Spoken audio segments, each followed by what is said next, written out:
You can't judge a book by its cover. These are apples, Dad, not... I'm reminded of a fable I wrote some years ago, The Fox and the Three Weasels. Weasels have a very unsavory reputation, especially three weasels named Tom, Dick, and Larry. They began life behind bars, the bars of a playpen. We have got to break out of here. Yeah, I'm getting stir-crazy, see? I lost my pacifier. That night, when all was still, a rattle with a serrated edge was brought out. And the result was that three errant characters went out into society to launch an unparalleled crime wave. They began by holding up trains that ran under Christmas trees. Next, they robbed piggy banks. They even sank so low as to take candy from babies.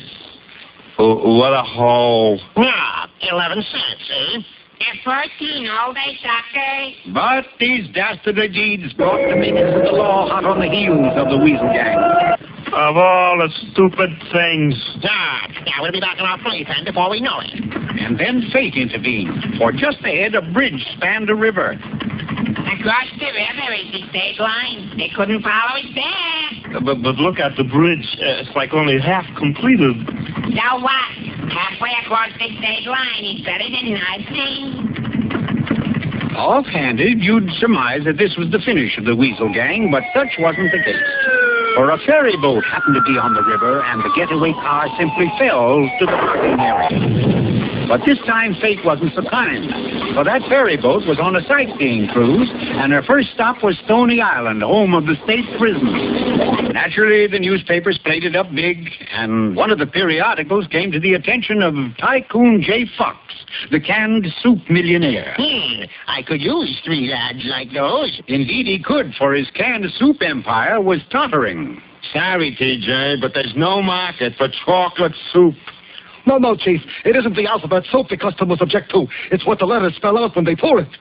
Maybe it's your advertising, boss. I mean, a motto that says, it's what we drank on the Titanic. My only salvation lies in winning the annual new soup contest. I've got to come up with a new soup. And then one day an old janitor who had once washed windows in Tibet swept his way into the Fox's office. What's this, Bloomington? Your resignation?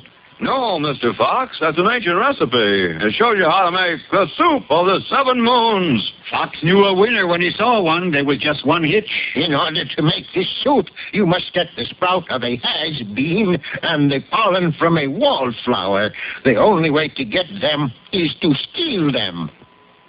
That's where the Weasel Gang came in. The next morning, the Fox paid a visit to their cell. Then you'll get those ingredients for me? Oh, sure, but how can we do it from in here? Now, wise guy, nobody's ever busted out of Stony Island. Oh, no?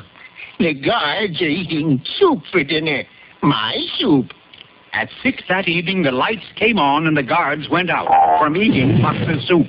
The Weasels and their benefactor walked to freedom. All right, boys, get going. I have to have that soup by tomorrow morning. The gang did their work well. They returned with their sacks full and dumped the contents into a large vat. Now, leave me alone. I've got work to do. The new soup contest was practically over by the time the Fox arrived with his vat, and the judges were about to announce the winner. Don't do it. Don't say a word until you've tasted this. That's where Tycoon J. Fox made his mistake. The judge took one small sip and immediately turned blue. My stars, look what's in that vat. There, swimming among the has-beens, were old shoes, alarm clocks, license plates, and alligator wallets. The Fox turned to the 3 Weasels. I told you to steal has-beens and wallflowers. And the Fox and the Weasels went to prison. So you see, my boy, you can't judge a book by its cover. The fable's right, but the moral's wrong, Pop. What should it be? Too many crooks. Spoil the broth.